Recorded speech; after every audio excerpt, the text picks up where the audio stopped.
नमस्कार। चेतना radio 90.4 FM के studio में आज हमारे मेहमान हैं दौलत राम सारस्वत। आप राजकीय उच्च माध्यमिक विद्यालय चककेरा, तहसील लालगढ़, जिला श्री गंगानगर में बायोलॉजी जीव विज्ञान के व्याख्याता हैं। आप संग्रिया के मूल निवासी हैं। आपका अध्ययन संग्रिया से हुआ है। आपका सर्वांगीण विकास संग्रिया के मैदानों, संग्रिया के सभागारों से हुआ है। आपका चेतना रेडियो के स्टूडियो में स्वागत है। धन्यवाद श्रीमान।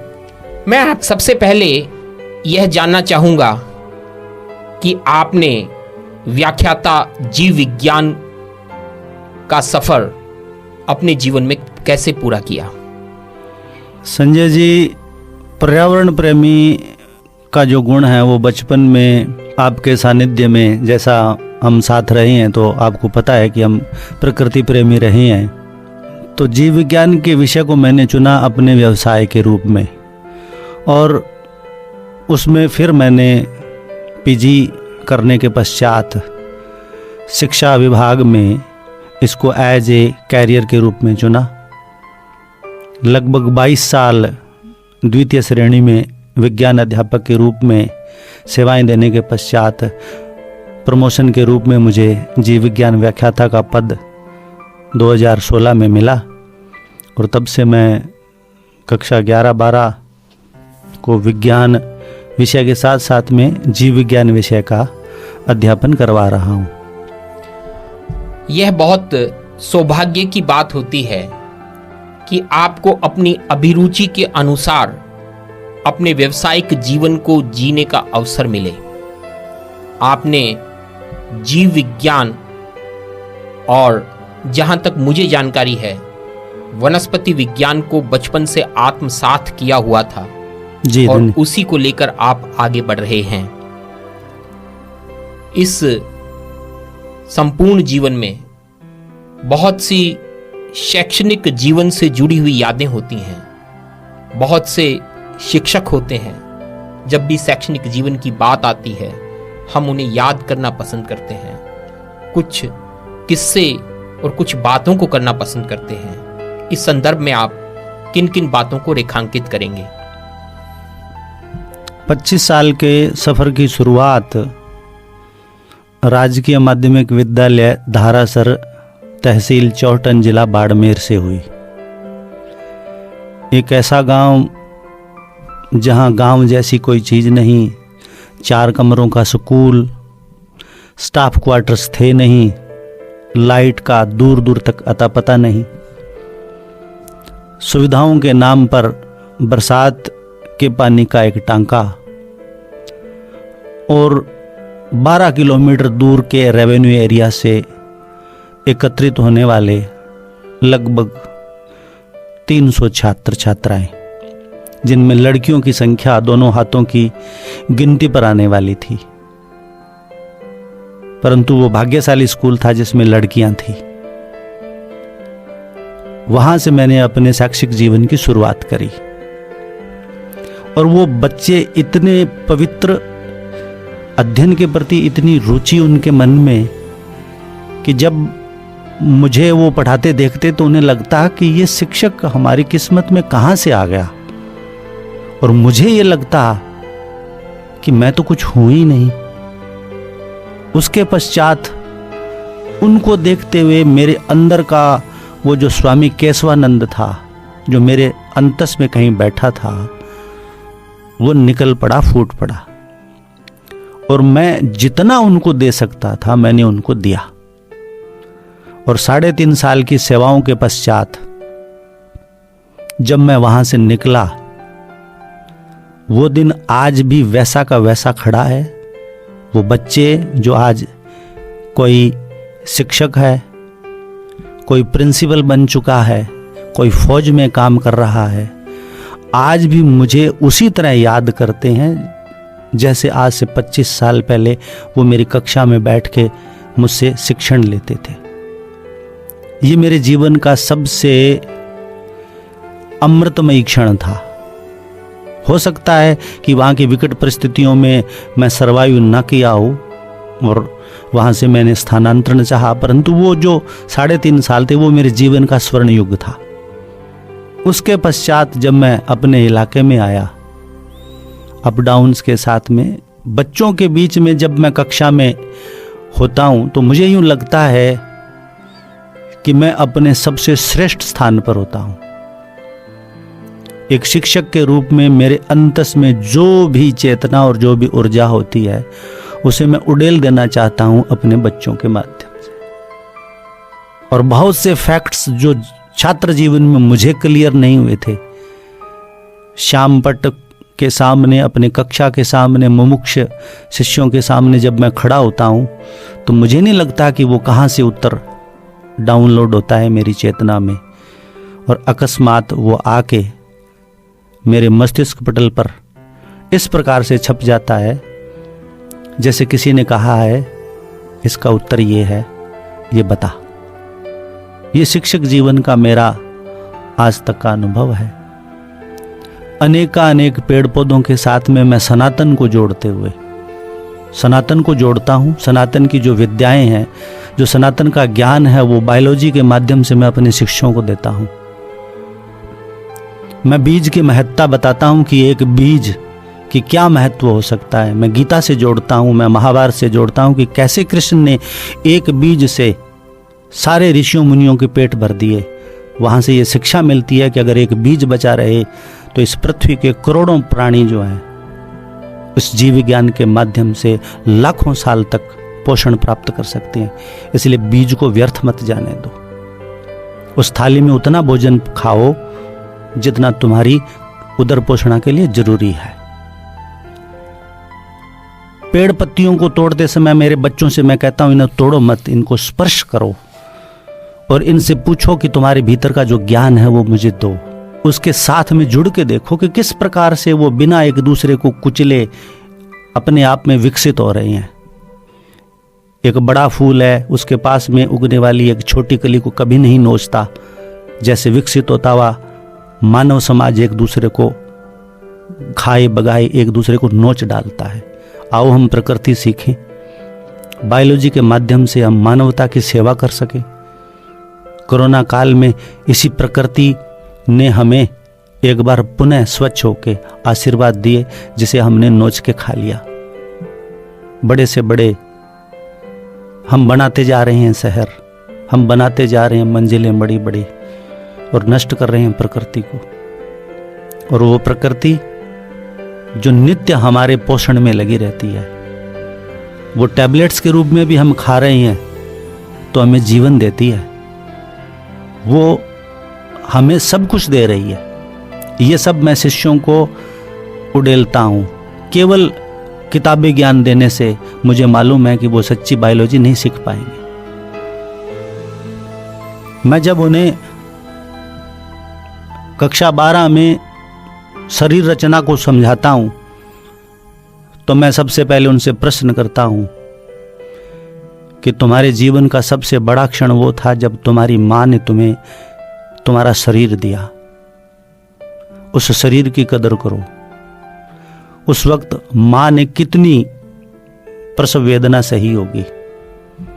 56 हड्डियां एक साथ टूट जाए उतनी प्रसव वेदना मां ने सही है, वो मां कर सकती है। इसलिए उससे जुड़ो। बायोलॉजी को रटो मत, बायोलॉजी को जिंदा सीखो।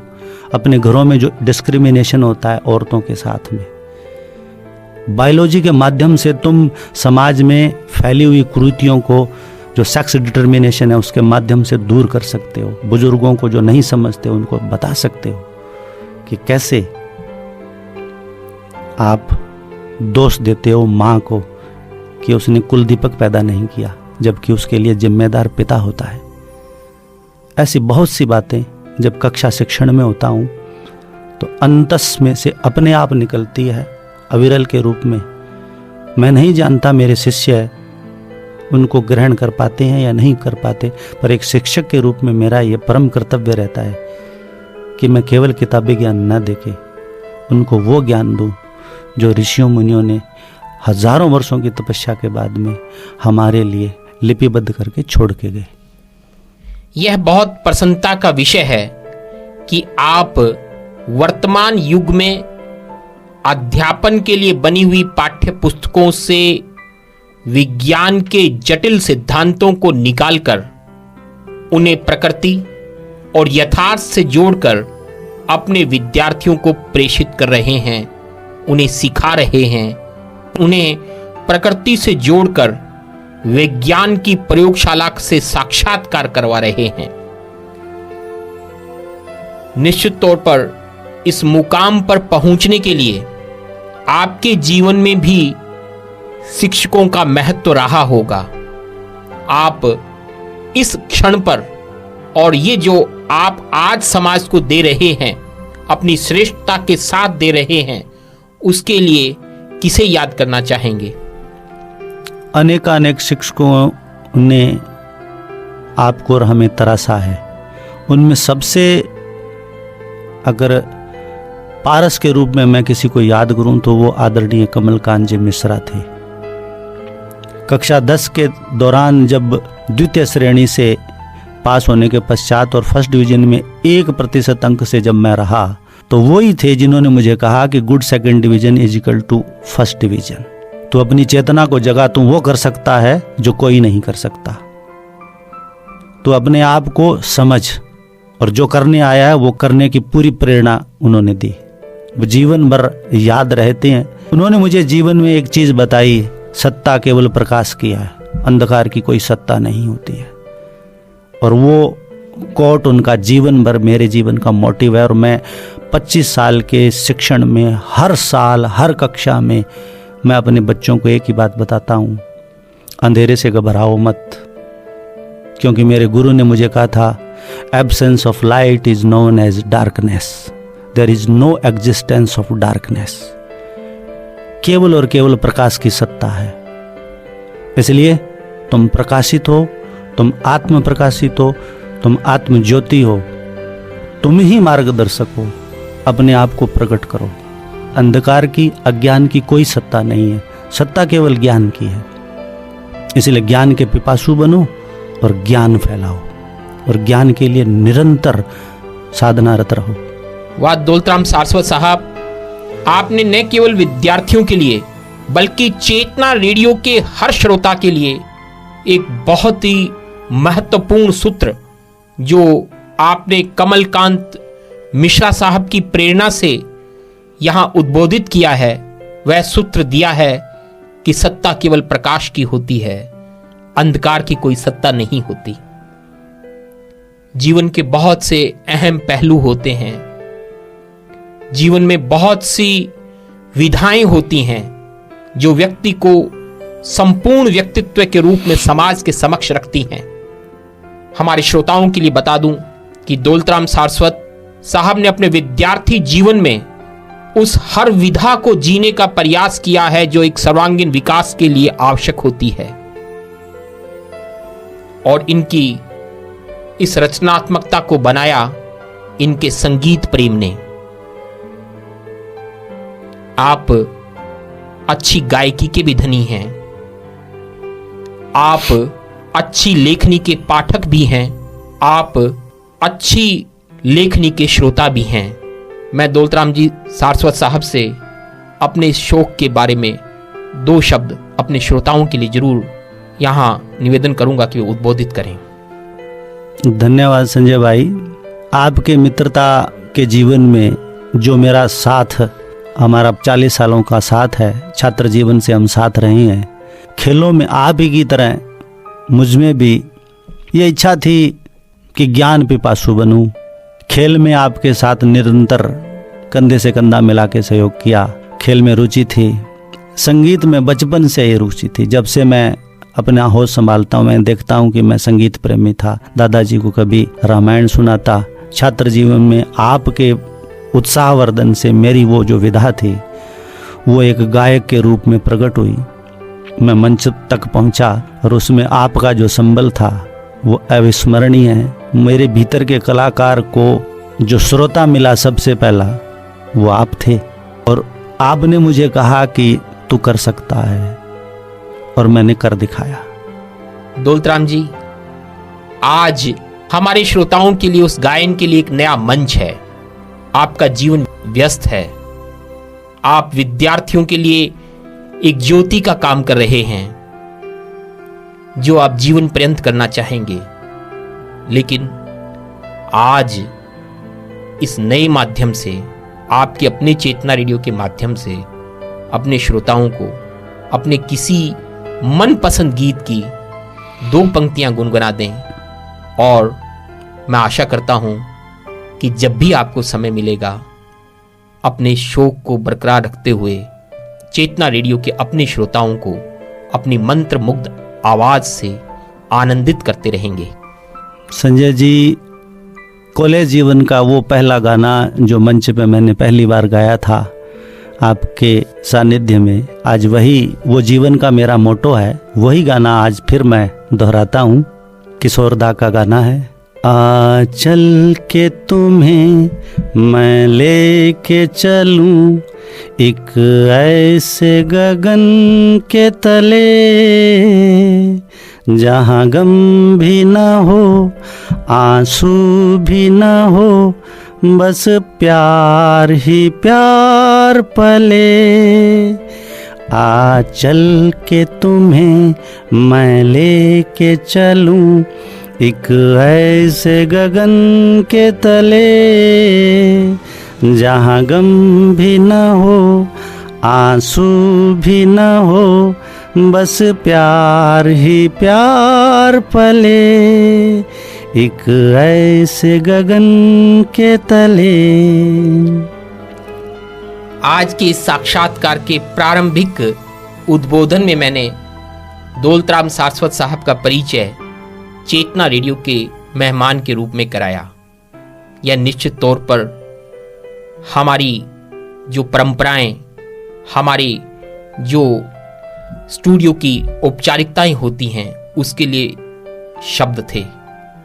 लेकिन वास्तविकता यह है कि चेतना रेडियो आपका अपना रेडियो है। आपका अपना रेडियो, ऐसा रेडियो जिसके आंचल के नीचे आपने इन श्रोताओं के लिए, हमारे क्षेत्र के मित्रों के लिए, साथियों के लिए इसी तरह गुनगुनाते रहना है। आप बार बार आएं। आ जाने के लिए आपका बहुत बहुत धन्यवाद। धन्यवाद संजय जी, बहुत बहुत धन्यवाद।